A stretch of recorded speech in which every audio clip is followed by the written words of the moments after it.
अर्चना, अगं मी हॉस्पिटलमधून आली आहे.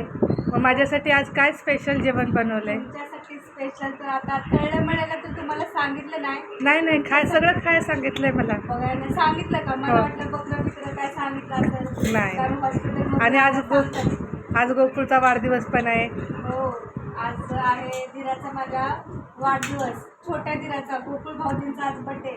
तर काय काय स्पेशल जेवण बनलेलं आहे बघा. गणपती बाप्पा बसलेत म्हणून व्हेजच जेवण बनलेलं आहे. मस्त असं बेत बनलेलं आहे. इकडे मस्त अशी खीर बनवलेली, श्रावण महिन्यात काय बनवली नाही, आत्ता बनवलेली आहे. आणि इकडे मस्त मटर पनीर बनवलेलं आहे बघा. वाव, छान, मस्त, खूप छान.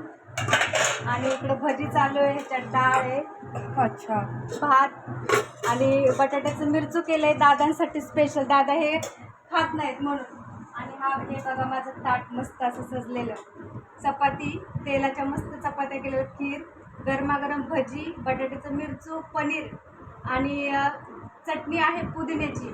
डाळ भात पण आहे इथं ठेवलंय बघा. डाळ भात मला डॉक्टरने सांगितलं सगळं खा, तू सगळं खा. मग सगळं खातं, मग सगळं घ्या बरं खायला. चला पटापट गरमागरम भजी आणि खीर. या मंडळी जेवायला.